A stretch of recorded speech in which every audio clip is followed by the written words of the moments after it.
podcast.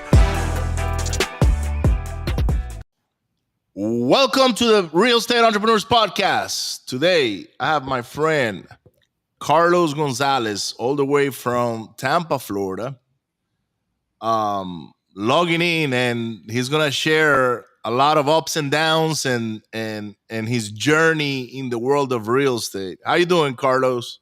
Good, buddy. Thank you so much for having me on, man. It's a pleasure to sit here and chat with you and hopefully add some value to your audience. My pleasure, brother. I know you got a lot of value to add. So, We'll do our before best. before we talk real estate, can you tell me about your upbringing? It's like, where do you grow up? Did you come from a rich family, or tell me a little bit about that. No silver spoon here, buddy. I think we couldn't even afford the plastic spoons back when I was a kid. Okay. Very, very humble beginnings. Grandparents. My grandfather actually immigrated from Mexico to Chicago. Did it the right way, got his visa, then became a citizen. My mom actually was born in Chicago. I was born in Chicago. But again, very humble. My grandfather was a factory worker, and I kind of lived with them, raised by them. When he retired and moved to Florida, came with him. And I've been in Florida now for about 31 years. So I really do consider this home. So what was your grandfather? Why did he move to Florida? He retired 33 years at Inland Steel, big steel mill up in Chicago. And he just wanted to get away from the cold. That Chicago cold will get a hold of you, and it gets blistering sometimes in the winter. And I believe he liked Tampa. He liked Florida before. So he decided to make that transition down here. Wow. And so he raised you, basically? He did. Yep. Okay. Yeah, I was raised by my grandparents. By your grandparents? Grandfather, just a hardworking man, retired from that and then started a construction company. So believe it or not, when I was in the summers at 11, 12, 13, 14 years old, my summers were working with him. So I got to learn a lot from that man. So that's how you got exposed to contractors, working, rehabs, painting, things of that nature. All of it, man. Yeah. And not only that, but some really incredible life lessons that I was able to take away from him. Okay. And what about your parents? Because I guess they were absent. Mom was around. Pops wasn't. Didn't end up meeting Pops till I was about 26 years old. Wow. He's Lebanese and just wasn't in the picture. And so they ended up meeting at Chicago University up in Chicago. It's a very diverse area. So you got to imagine Mexican and Lebanese, a very interesting combination. But they got to meet up there. He was never around, got to meet him later on in life, but, had her in and out as well but really raised by my grandparents. Good. And now is your father still around, or is he in the Lebanon? He's passed. Yeah, okay. He passed away. Yeah, a couple of years ago. But yeah, we actually got a chance to reestablish a relationship, and the last few years were actually really nice. I tell you what, man, I love Lebanese food. That is something that I truly enjoy as well. Brother, we went with the family on, I think it was on Saturday, or maybe the past Saturday. We go to a place here in Houston called Wasfi's. Okay. And I was taken there by an old landlord that we used to lease an office, big building here in an area called Rosenberg. Mm-hmm. And he's from the Lebanon, and he's probably right now, he must be 86 or 87 years old. And I invited him to eat one day. And I said, Edmund, his name is Edmund Isa. I said, Edmund, let's go. Let me take you out to lunch, man, to this nice Lebanese restaurant. And he's like, where are you taking me? And I said the name. I forgot the name of that one particular place. And he's like, that's not a real Lebanese restaurant. And let me take you to a real Lebanese restaurant, man. And he took me to Wasfi's. And I tell you what, man, that place is amazing. The food is so good. And it's a mom and pops. It's a very small, it's nothing fancy. You know what I mean? Like, yeah.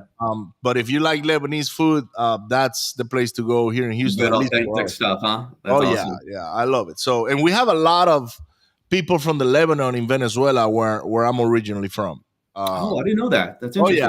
Big Lebanese community over there, and I believe my grandfather his mother was from the Lebanon.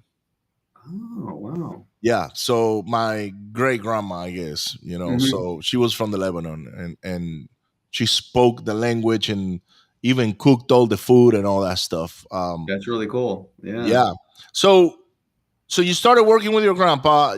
You got in construction, and did you graduate high school in Tampa or in Chicago? Tampa. Yeah. Graduated high school in Tampa. You can Yep. say you're from Tampa, pretty much. I mean, Yeah, I moved here how when I old was were about you when you 10. left Chicago? Yeah, 10. So, Yeah, you're you know, more from Tampa than you are from Chicago, man. yeah, and that's it. I still got some family there, which is great that I get to go back and visit. And I Right. love Chicago. Love the food there, the culture.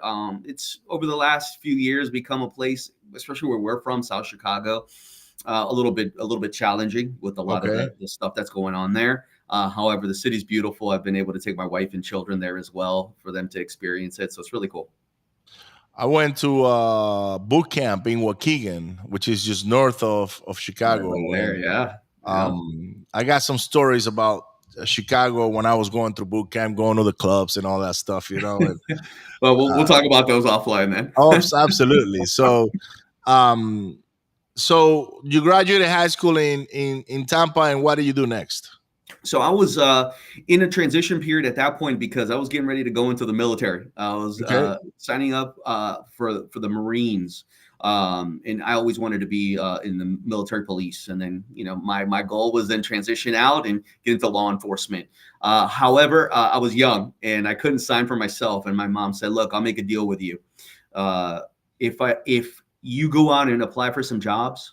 And you don't get one, then I'll sign for you, because she needed to sign for me before I was able to go in. Well, I was a little stubborn. And I was really, my head was headstrong that I wanted to get into the military. But I said, okay. And I agreed. And I ended up getting a job with HSBC Bank, which I didn't know what that was going to be. But I started there kind of doing welcome calls. They're a big servicing company. Hong Kong Shanghai Banking Corporation, which Yeah. is at that time back in 2000, was buying up a ton of service, a lot of mortgages. They were servicing debt and doing all this stuff. So got in entry level and really started to enjoy seeing the back end of mortgage servicing, and started doing well. Ended up meeting a mentor who was one of the directors there, really took a liking to me and helped me kind of move up through collections, loss mitigation, bankruptcy, foreclosure. Truly helped me understand the back end of mortgages. And this I was doing, approving and processing short sales back in 03 and 04, before anybody even knew what short sales were, right? Before they Right. became super popular.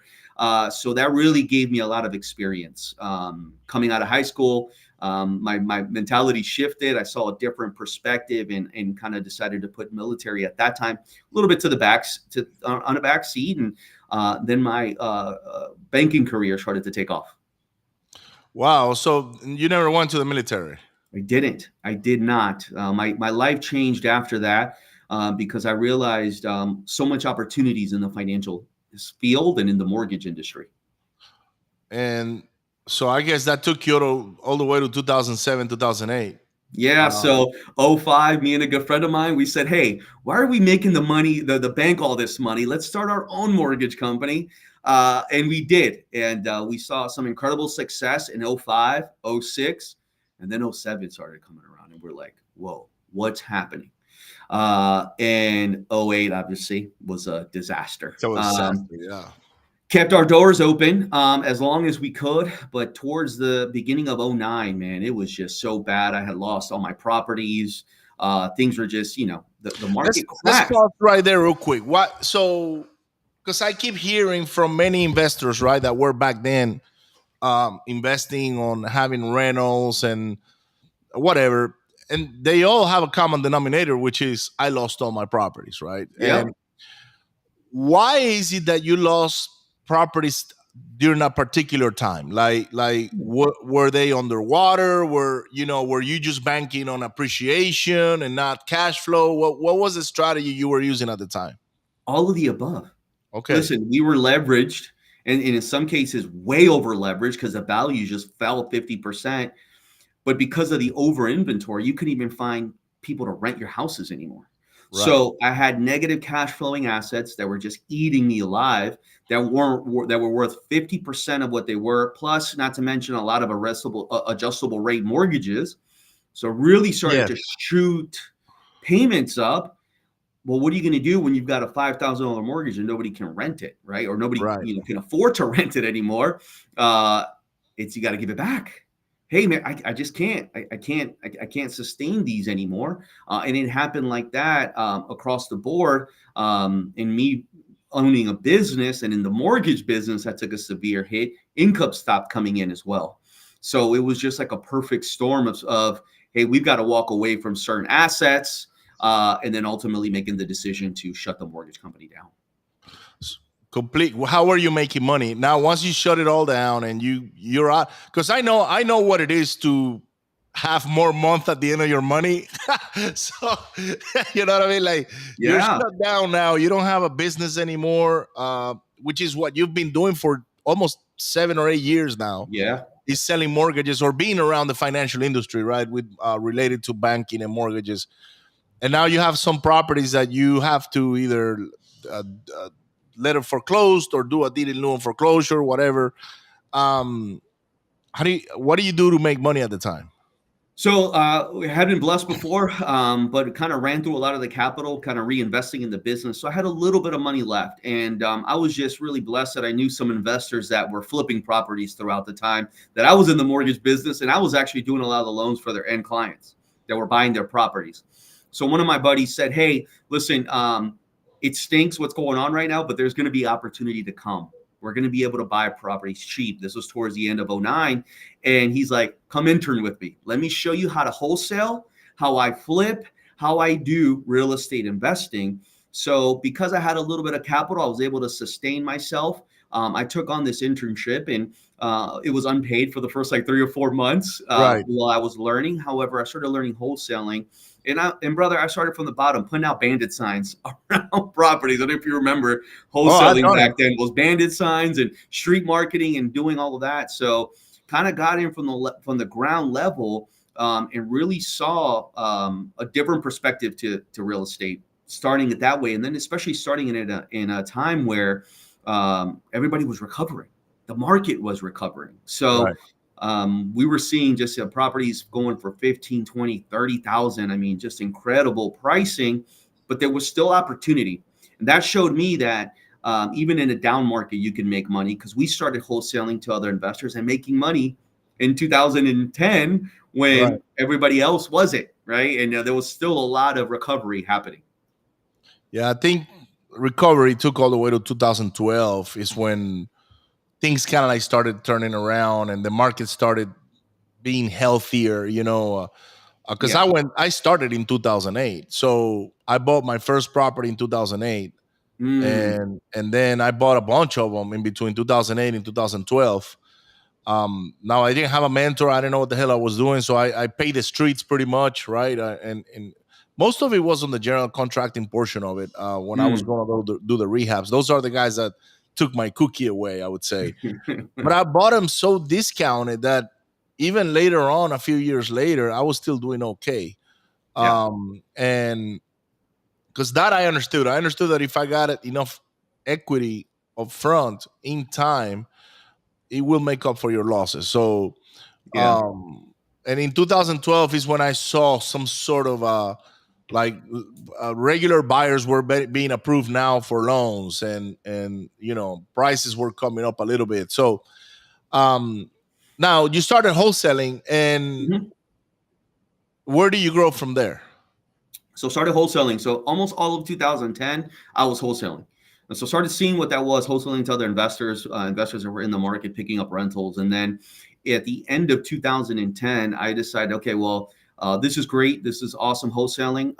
However, I want to take the next step and get into fix and flip. So at the end of 2010, I bought my first property over in South Tampa. I still remember it's Southwest Shore Boulevard. Bought it for $51,000 Wow. and got a hard money loan, which back then they were expensive, but I got a hard money loan. Six, Um, 16, 17% interest. I Dude, it was like remember. 15 and 5 points. I don't.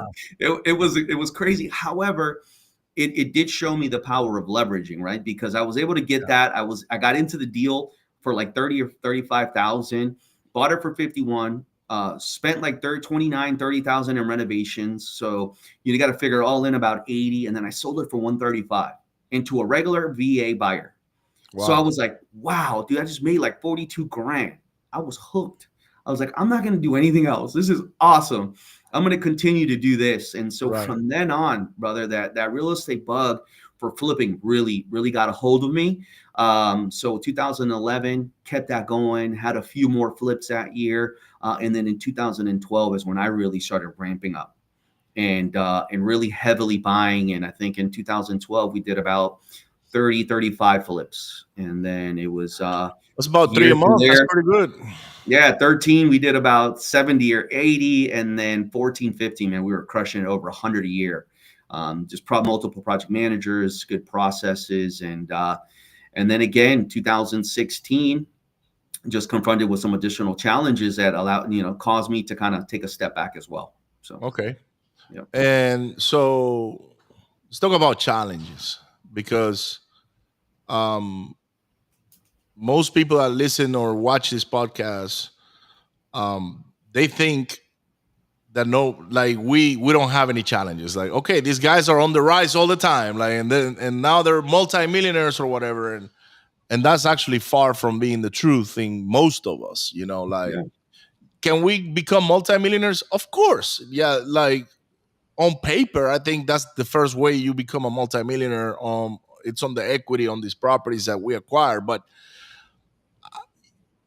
our lives are like cycles, and whether you're going through a 2008 or a 2016 on your case, and on my case was 2017 to 2020, how are you able to adjust to those challenges? Like what is it that you've done personally to say, maybe right now is a chance to step back? As you said, in 2016, I stepped back, right? Yeah. Like, what is it that you look at and you say, I need to stop right now doing what I'm doing?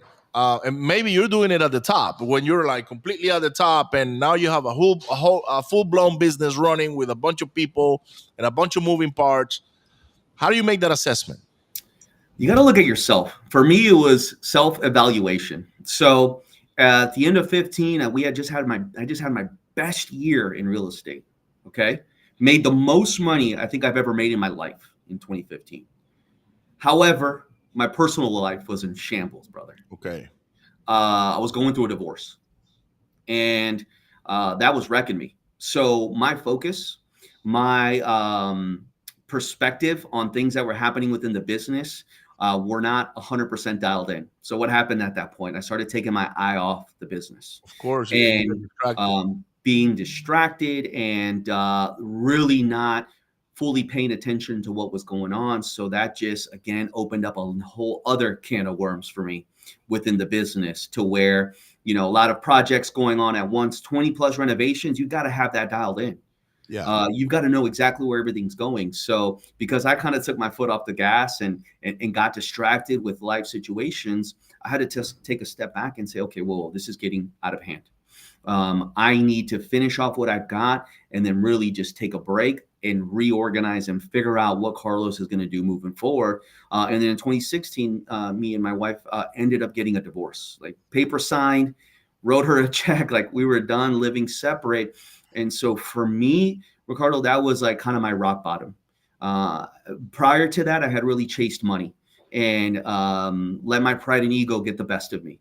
And that caused me to go down that road of divorce and really being stubborn and not wanting to make true changes in my life to keep my family and to do the things. And my priorities were just wrong.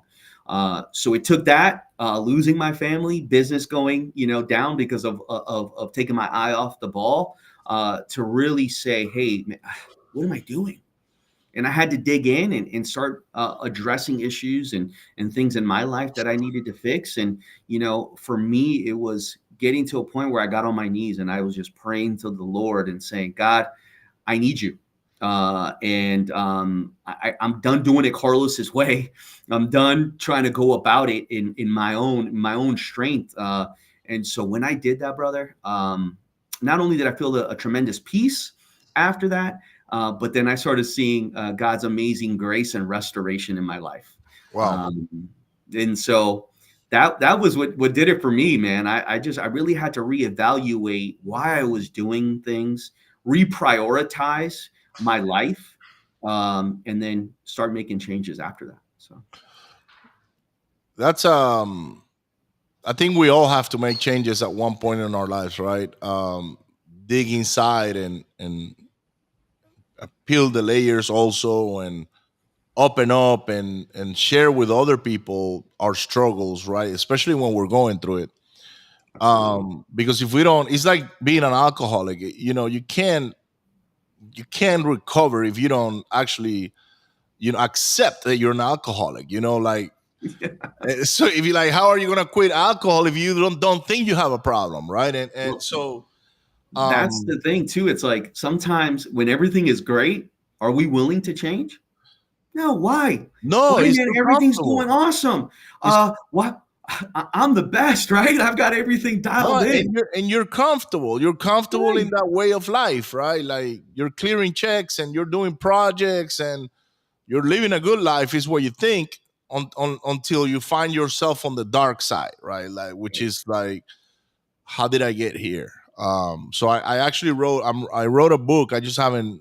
I'm actually in the process of writing a book, but my Awesome, book man. my book starts with, how the hell did I end up here? And that's exactly That's how a my good book title, starts. bro. That's a So good title. I think a that's lot not of the us can title, but relate to that's kind that. of like How the the first heck did I end episode, up here? So I'm like, and I remember, dude, in 2018. So for me, my best year was actually 16 and 17. Okay. We got to the point. I think when we got hit by the storm, by the hurricane, we were flipping 47 houses at a time. Wow. So we had a warehouse with materials coordinator, the buyer from Home Depot, and a superintendent walking around all the properties, and Mhm. myself and Dennis were doing the same.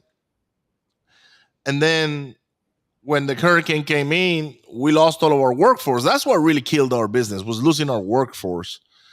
But you got now 47 private money loans that you got to pay every month.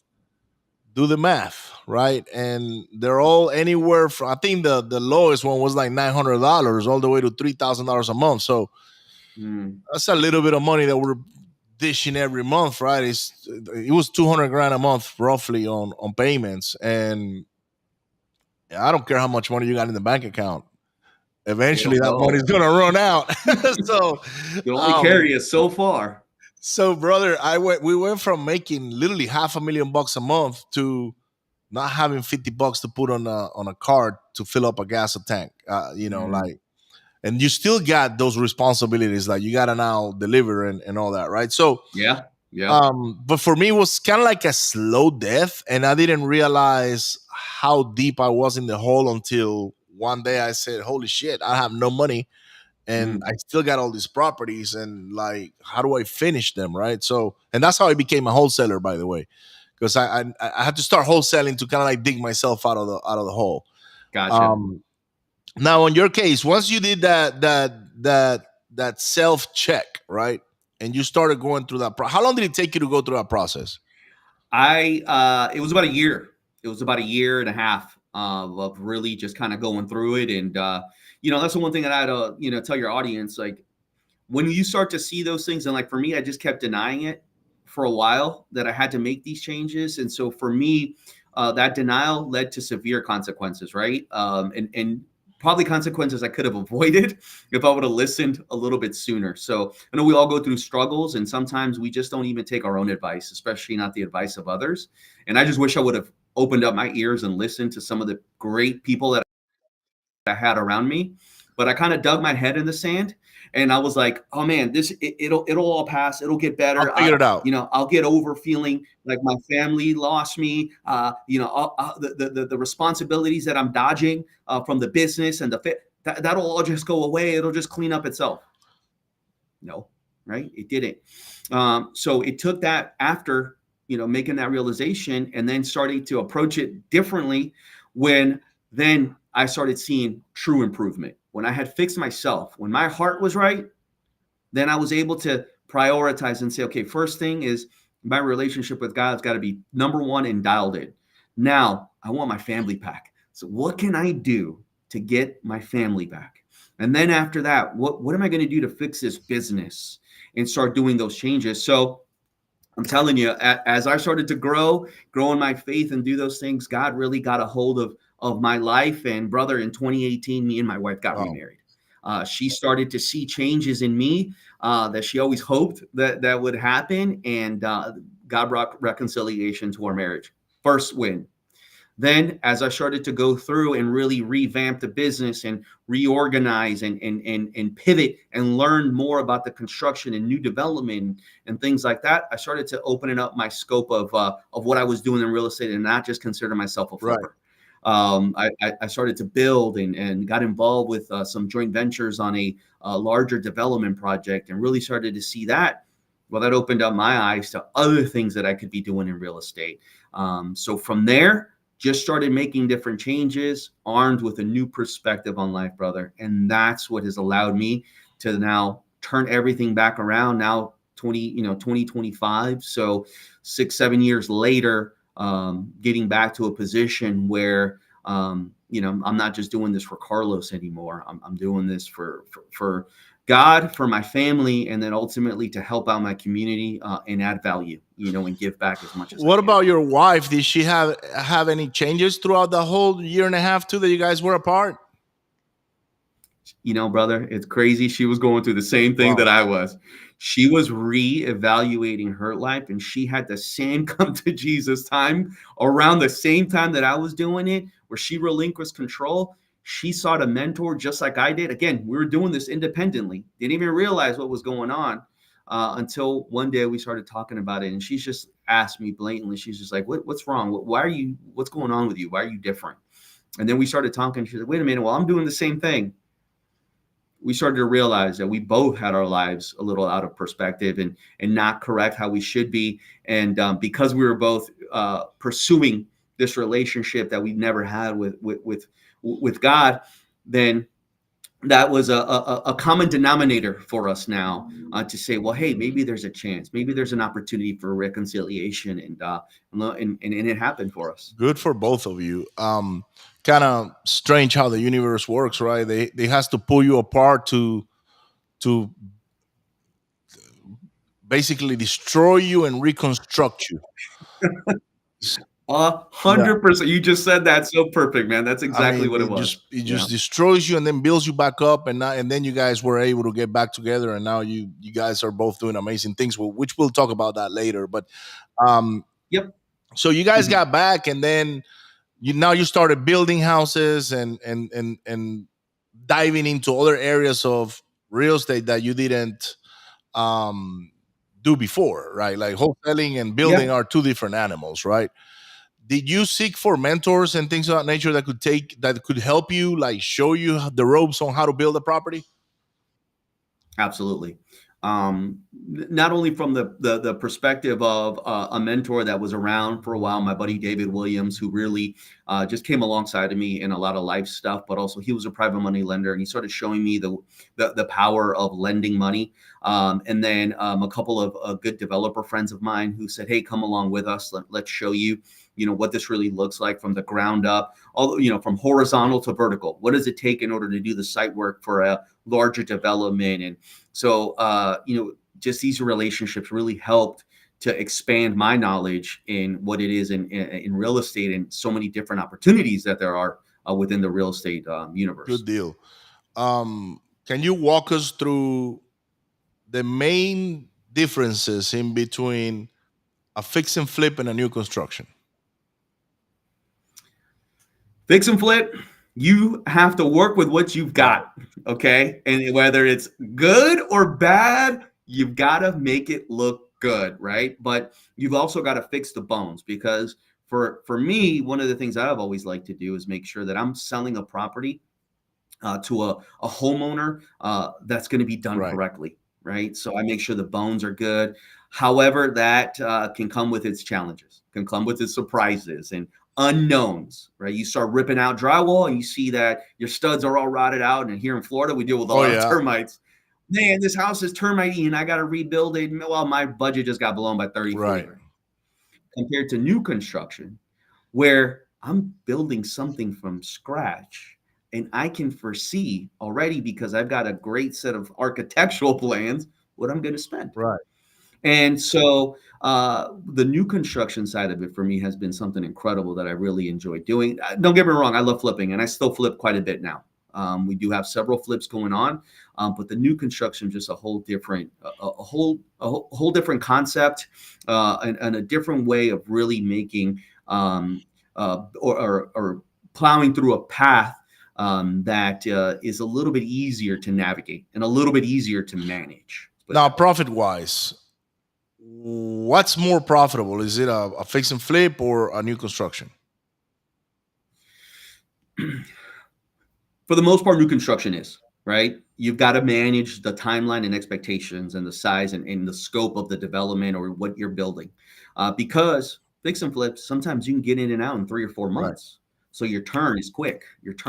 So if you're buying the land right, you're overestimating construction costs, you're being conservative with your after construction value and still getting in at less than 65% all in. That's my formula, at least for new construction with land costs and horizontal and vertical construction. Then new builds, new construction is going to crush the returns that you can get on fix and flip. I wonder. I never done a new construction, but I wonder why people don't, like, especially new people getting in the business, don't do more new constructions than fix and flips. It's the lack of knowledge, right? It's education. The education is not available around. It's the lack of knowledge, and it is a little bit more intimidating. Think about it. I mean, you can go in something that's existing. It's a little bit easier to kind of grasp. Okay, I'm going to put a new kitchen in there. But now going to the new construction, man, I got to start from the foundation all the way up. Well, wait, maybe it's not even foundation. I still got to get soil tests. I got to make sure that I can build what I think I can build. So without that knowledge, you can really get in trouble as well. You can buy a lot that maybe is not buildable. You didn't do the right due diligence, and now what? You're stuck with a piece of land that you can't do anything with. So, yeah, I think it's just like anything else. If you don't understand it, you don't know it, it's going to feel like a daunting task compared to, hey, I'm going to buy this existing property, and renovate it. It could be a little bit easier. And it's not, like you said, all the unknowns behind the walls, right? The damaged studs, the Chinese drywall in Florida, that's everywhere. Or it used to be. That was big. It used to be back in the early 2000s. Yeah, it was very toxic, sure. And people and sick. Now what I've seen in Florida is a lot of houses with mold. Like, you can't see it, but people are getting sick on them. And they don't even know why until they go run a test and they find out their house is completely full of mold. It actually happened to, I don't know if you know him, Billy Ross. He's out of Orlando, Florida. He's an investor, and he was coughing and he didn't know what was going on. He got all kinds of tests done until he found out it was the mold in his house, and it almost killed him. So mold remediation, and it's very expensive too to remediate the mold, right? So it is. We just saw that a lot with this last, storm that we got hit with in October of last year. A year ago, we got devastated with those 2 hurricanes that hit us back to back, and a lot of our coast and a lot of our properties sustained a lot of damage, and it wasn't fresh water; it was salt water, and that created a lot of mold real quick. Wow. And so we had to go in and remediate a lot of these properties because you don't want that same issue, right? There's houses still sitting there, brother, that have never been touched after that storm, and you can't walk in. I walked into one last week, and I left there with a humongous headache. It was bad. On Saturday, I went to a workshop here. A couple of friends of mine were putting together, and we analyzed the property that was on the MLS, but I noticed the walls were cut off 4 feet from the bottom, and I asked them, I said, guys, how many times have this property flooded before? Because that's a problem we have in Houston, floodings, okay? And if it's flooded more than once, that drastically changes the value that we pay as investors, because then the resale is tougher. from insurance Mhm. perspectives and all of these things, right? And I found out this property flooded during Harvey. Harvey was in 2017. Oh And my that God. property, we're still Still has bumping into properties like that flooded back then, almost 8 years ago. wow. So think Wow. about what's Interesting. behind those walls. You know what I mean? Like, because no AC is running, no humidity, like all the humidity is going there, especially we're in a coastal area as well. Not as much as you guys are because you're closer to the water, but we're still Mhm. nearby. So um how do you guys view those properties that got hit by the hurricane as from an investor perspective? Like, let's say you're going to go buy one of those fix and flips. What's your risk mitigation when it comes to saying I'm going to buy that property that's in, I don't know, Fort Myers or Clearwater or whatever, Mhm. like what are the things that you look for? So for me, it's if it's a location that's going to have a draw, where at the end of the day, any of these remedia, like you said, they sell for lesser price, even if they sell it all, because of the challenges that it brings.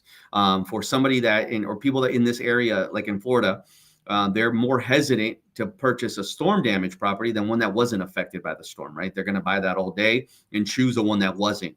So for us, it's and I'll give you an example. I just bought one in Hudson. It's a Hudson, Florida. It's on the water. So waterfront property, dock, great little 3 bedroom, 2 bath, 1,700 square feet. But I just bought it for really, really cheap. And because I bought it for such a cheap price, I'm able to go in and renovate it. And then I'm just going to hold it for the next 3 to 5 years. So my strategy with these storm remediated properties, I've got to get them at a less than 50% discount, which they're available. They've got to make sense on the rental, even with adding in the higher cost of insurance and those things. They still have to make sense. And then it's, hey, we're going to hold that for 3 to 5 years. And then potentially, if we are buying them close to land value, eventually we could scrape it and build something new. Or in 3 to 5 years, the value is going to supersede where we can then potentially offload or cross collateralize a rental portfolio that Can makes you talk sense. about So that's how I'm viewing can you your talk about the strategy. numbers on this particular property? I love the Yeah. area, by the way. Let me tell you why, Carlos, because I use a very similar way of targeting properties, which is not necessarily in the large metro area, but away from the large metro area. And a lot of people, they don't understand that when they go a little bit further up or out, they're fishing on their own pond. And I'm pretty sure that's what you did here, or whoever brought you the deal, that's what they were doing. Exactly. So we've got our acquisition team, and they're constantly out on the hunting deals for us. And they brought me this one, and so this one I bought for Okay. 165,000. 3 bedroom, 2 bath, waterfront. I Wow. mean, you've got the Gulf, 10-minute boat ride. Okay. Wow. So I saw the value in that because it's waterfront real Yeah. estate. That Waterfront real estate's amazing here in Yeah, Florida, right? that alone cost a lot of money right there. I think at the end of the day, our rehab numbers are around So you're 98,000 still is what we'll sinking have 100 grand invested in in that it, property. which is Still, pretty hefty yeah. rehab. But our after repair value based off of homes that have sold after the storm is at 425. So you Yeah, see you the still value got a there. There's hundred a and great ARV. That same house sold for 700 prior to the storm. So you could see it took a hit. We evaluated it from that hit and a little bit lower, and then we were still able to buy it for less than 50%, less than 50 cents yeah, on the but dollar you're for it. banking on what I call market amnesia, which is 4 years from now, 3 to 5 years from now, nobody remembers their storm anymore. Floridians have a great ability to forget about storms, right? It's short-term Or memory somebody loss when it moving comes to from these. Boston, or they don't know, you know what I mean? They're moving down to, oh yeah, the property got hit back then when in 2000 whatever. But okay, it got hit, it got rebuilt back, and I just gotta be careful with the next one that comes around. You know what I mean? Like, um, so So we're just here praying that we have we get through this hurricane season, I, which got about another 30, 45 days left, and then we'll hopefully not have any storms. And again, that helps, right? Because it was tough, man. When we got hit with these storms, it was just a lot of folks that on the beach areas that just really got affected, man. It was sad to see. We've got several properties down by the beach, and we're down there, mitigating our investments, but you saw people's whole lives on the curb. You've seen it, I'm sure, because you saw the storms in Houston, Yeah. brother.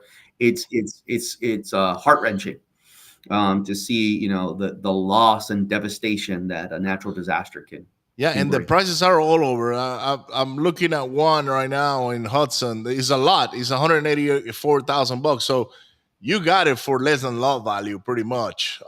If it's that Yep. same area, so And mine's on Second Isle, so it's really close to Hudson Beach. yeah. So I'm looking at one that's called Skeleton Key and Signal Cove and Leisure Beach. I don't know. It's all Hudson in there, but Yeah.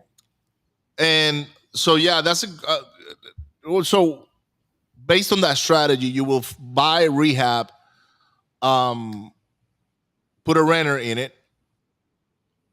Will it cash flow positive, or will it just kind of like break even? That one will cash flow about $600 a month after a DSCR loan on it, and all my money's back, dude. 425 was the value. It's our after repair value, and I get 75% of that. So all my cash is back out of that property, and I still cash flow. 5 to 6. Not only that, I forgot that rentals over there are cheaper than, and also the taxes over there are cheaper than what we have here. So for us in the area I live is 3.8% taxes a year. So if you have $1 million home, it's $38,000 you're paying on taxes. So it is wild. So so over. We're not there yet here. 1%. You're like, it's 1 point something. I forgot.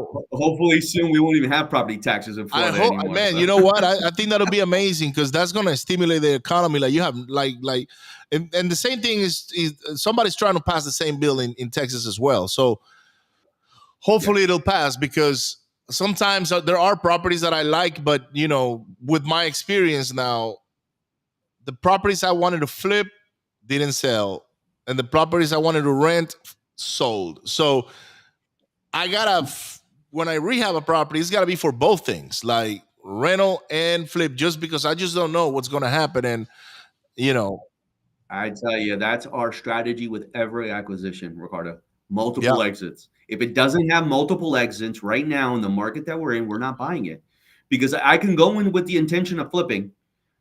But if I've listed for 30 days and it hasn't sold, and I got to keep dropping, then it becomes a losing asset. Well, when I hold and it doesn't sell for 30 days, but I already got my DSCR going, I already know that I can rent that property, get all my money back out, then I can immediately pull the trigger and say, okay, 30 days on the market, let's go. Switch it from active sale to rent, and let's go ahead and get the DSCR process started. So that's been my strategy here in Florida ever since we saw the market start to decline, and especially us after that storm. You do any owner financing? I will. It depends, right? It really, really depends. For me, more than anything, is the lease purchase. So owner finance, I'm not trying to give them a note. Then I got to foreclose. Hey, if you want it, we can lock you in on a price today. We'll do a lease with the option to purchase. Because at the end of the day, if they stop paying, even if they're giving a little bit of a down payment, I can just evict them. I don't have to go through a whole foreclosure and deal with all of that. Right. I've done owner financing, and honestly, I don't think I ever had to foreclose on anybody. That's good, because I've done it and I've had to, and no, it stinks. I haven't had to do that.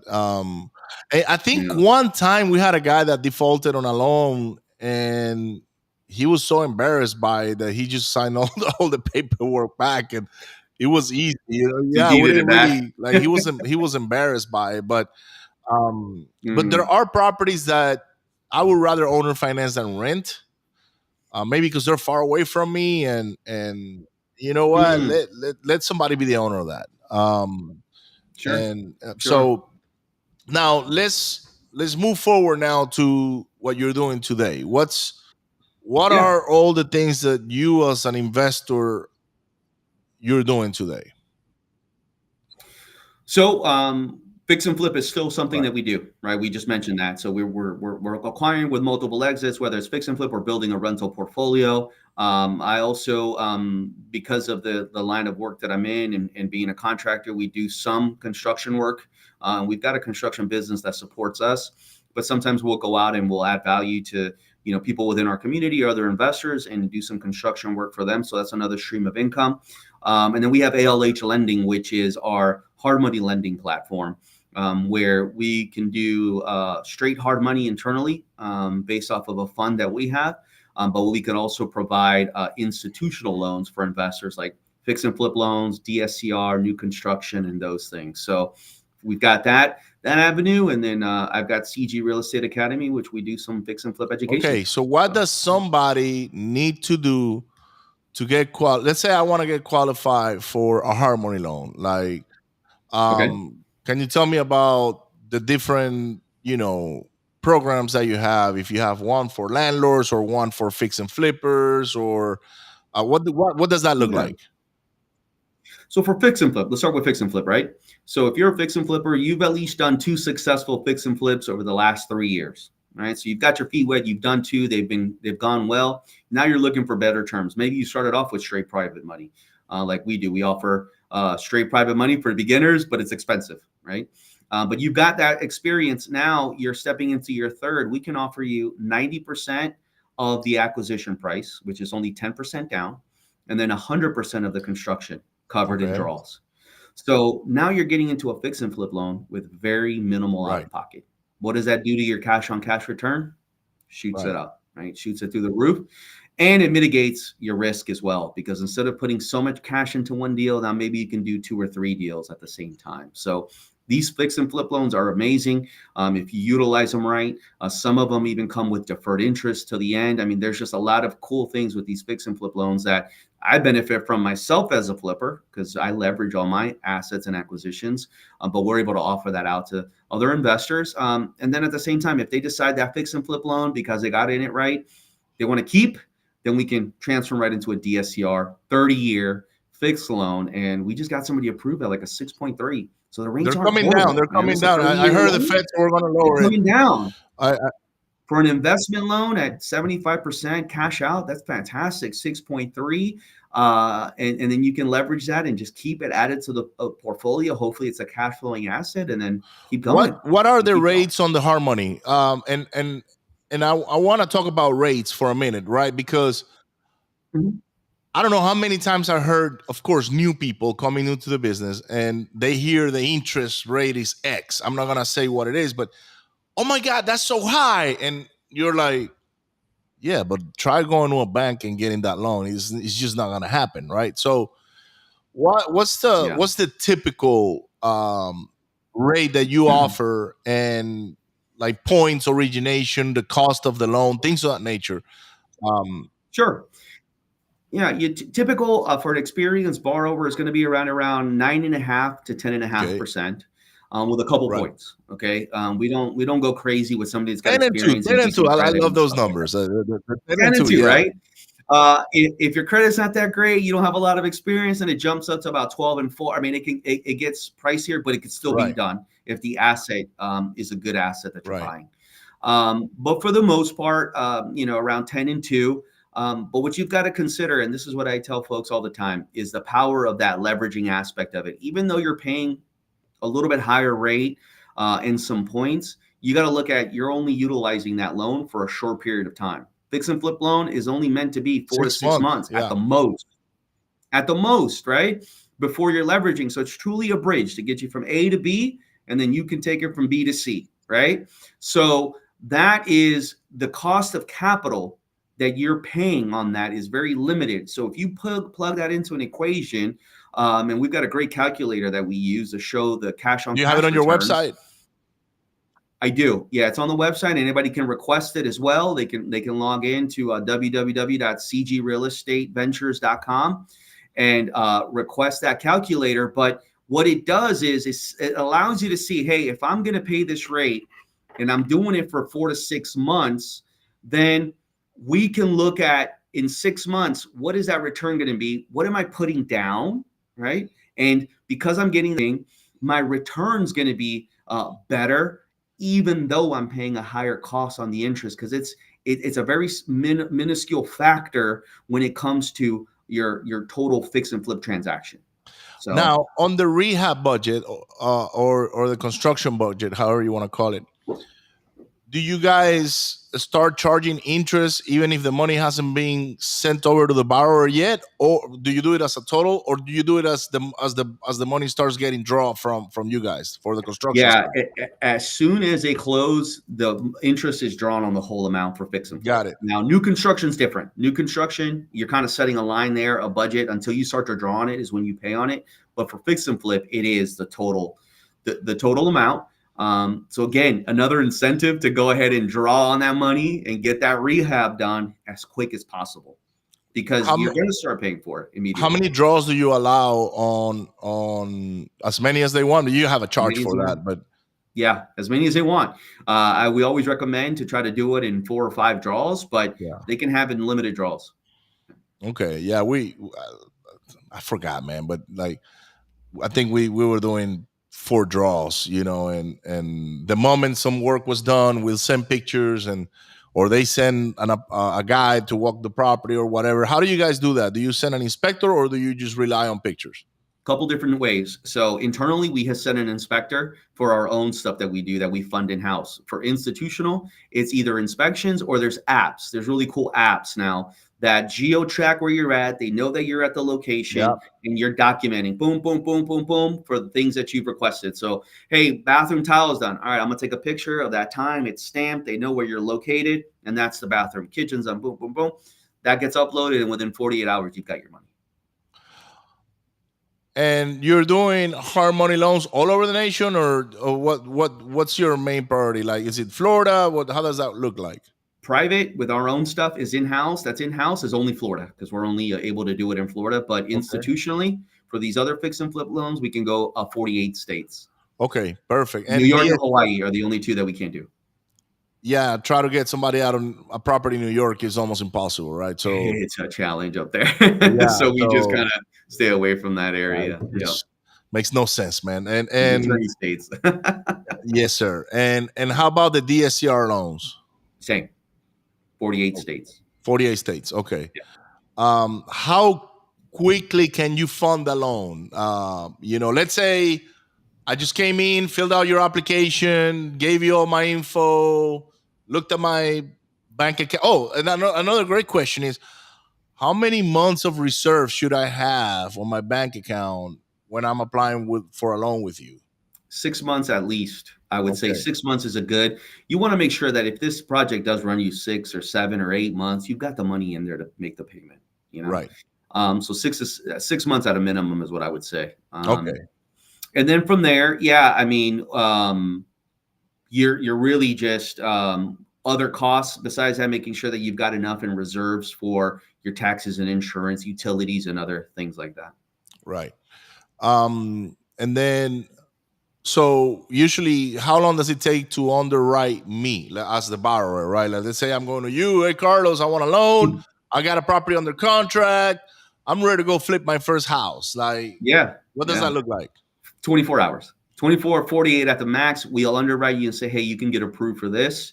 And then we would, if you've got a property identified already, then it's, hey, let's start the submission process. And we're about 2.5 to 3 weeks max for a fix and flip loan. And right around there, maybe a little bit more for a DSCR.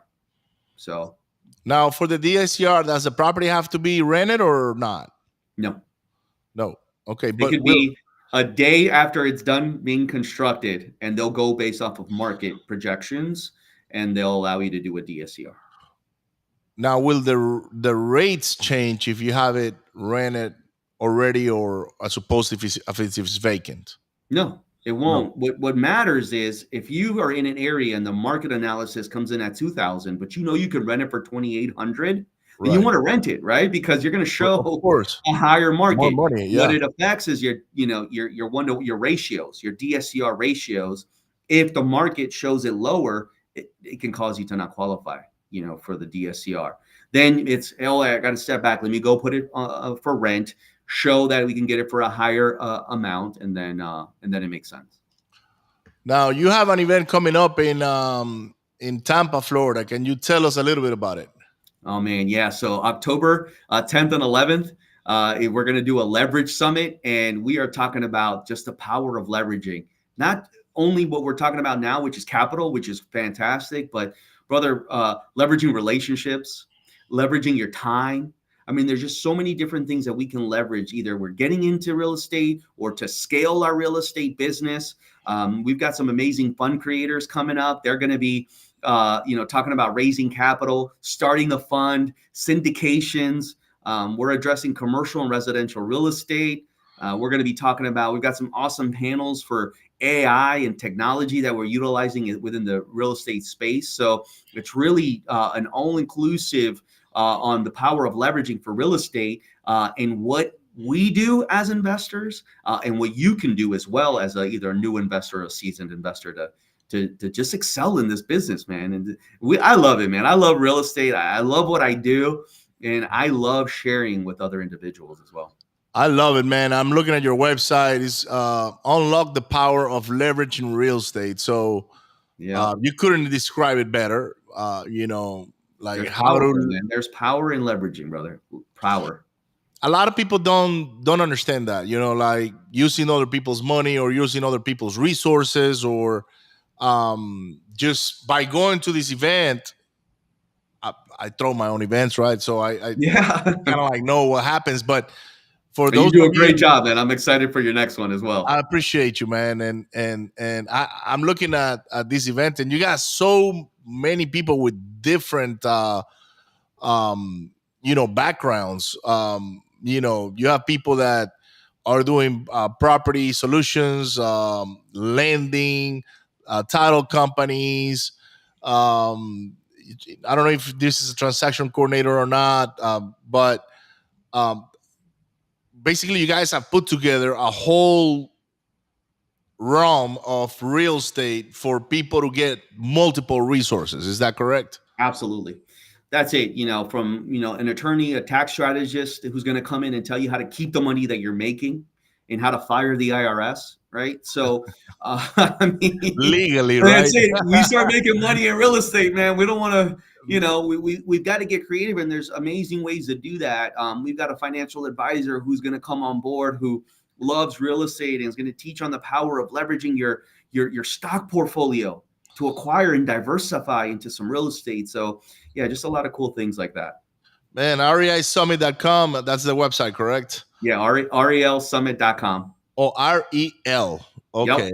Yeah, let me change that. RELsummit.com, which is real estate leverage, that's right? it. Real estate leverage And I don't know how you summit.com. got away with getting that name, to be honest with you. I'm surprised. I'm surprised no some bot didn't buy that name before. We That's a pretty got it, good buddy. name. We got it now. Yeah, we got it. Pretty good name, by the way. Yeah, man. Guys, October 10th and 11th at the West Shore Grand Hotel Tampa. That Yeah. hotel is beautiful, by the way. I remember you showing me pictures. It's a great That's hotel. We've got the big ballroom. So, and there's going to be a lot of vendors there, a lot of our sponsors that, if you're looking for contractors, if you're looking for title companies, if you're looking for wholesalers that you need deals, lenders are going to be there, roofers. I mean, we're going to have a wide variety of people that you can come in and network with and just add to your external team. That's what it's all about. Leveraging relationships, leveraging the resources that are available to us and within our own community right here in Tampa. So really pumped, man. Really pumped about it. I'm excited for you. I know this event is gonna be a success. I appreciate it. Thank you for those Yes, kind words. yes, this is gonna be amazing. And guys, if you're listening to this or watching this, and you are, even if you're across the country, get you a VIP ticket or whatever you can afford, and make sure you get in that group, because I know Carlos is gonna have in my last event in Tampa, all the doers and shakers, they came with you, like most of them did. Like, so I know that your group is pretty powerful. So I want to invite everybody that's listening to this or watching this to reach out and go to the website relsummit.com, get you a ticket, just go there, and you're going to be hanging out with a bunch of amazing people. Carlos, he's got a great team. You guys have a mastermind as well. Yeah, And I'm sure a lot of the mastermind individuals that are involved are going to be present in that event as well, they're correct? coming. They're coming strong. They're ready to share. ready to share success, ready to share all the resources, and that's what it's all about, to create, so we can all become successful. It's how Absolutely. can we empower others to do what we do, and how can we work together and collaborate, right? So, Carlos, is there a way that people can get a hold of you directly, like maybe an email or a number? It's up to you. Yeah, anybody can reach out to Carlos at alhlending.com, or you can go to even our website, www.alhlending.com as well. There's a ways for you to go ahead and submit your information and comes to us. CGRE Ventures on Instagram as well, and we're on YouTube and all those different social media channels. So if you guys want to reach out, we're here. We're local. We can help give advice. Even if you just want a conversation to talk about how you can get your life back on track, whatever it is, man, we're just here to help. For me, I've been given so many chances and been so blessed in my life that I just want to pay it forward. So. Amazing. Don't hesitate, guys. He's got an amazing office too. I heard that they play golf in it and all kinds of other things. So I was supposed to try go to not to your be office. distracted. Yeah. Yeah, but I will go to your office, hopefully, but before the end of this year. Love it, man. You come on, Yes, brother. I I got a round of I golf want to go waiting hang for you. out and play on that golf thing that you got in there, and just record some content too. I know you have a good studio in there, and Yeah. we're working some things together on the YouTube world. So, guys, don't forget to hit share, like, and subscribe. Look up Mr. Carlos Gonzalez and look up the REL Summit.com. If you're in Florida, I highly suggest drive, fly, do whatever you got to do to get to this event. You're going to get together with a bunch of amazing people. I know my friend Walter will be there with you as well. Yeah. I'm supposed to be there, man, but I got a conflict on schedule right now. So I will, I will get back to you pretty soon and let you know if I can actually make it. But well, that'd be great if you can, man. We'd be excited to hang yeah, out. I want to. I want to go there and I want to go participate at an event that I'm not running. You know what I mean? There you go, man. I can just go and be Let an us do all the stressing and do it all. Yes. You just go in and enjoy, brother. That's Exactly. And I know you're going to do an amazing job. Especially, I'm pretty sure you're going to have some good after parties and networking, sessions and things like that. So, absolutely. Anyhow, guys, don't forget to hit share, like, and subscribe. Go find Carlos. Get on his website. If you need private money or hard money or even a DSCR loan, hit him up. They can do it all 48 states. For private money, they can do Florida, but they can also find you hard money for your fix and flips and use their products. They're pretty good. And I've actually been talking to Carlos about some things offline regarding lending and things of that nature. So with that being said, I appreciate you, Carlos. Thank you so much for being here today. I appreciate you a lot. I appreciate you getting me on your platform, and thank you so much. No, I appreciate you being open and vulnerable and sharing your ups and downs in life and also in business. And that just helps more people, understand that they're not alone when they're going through something. So, absolutely. So I really appreciate that. With that being said, I'll see you on the next one, guys.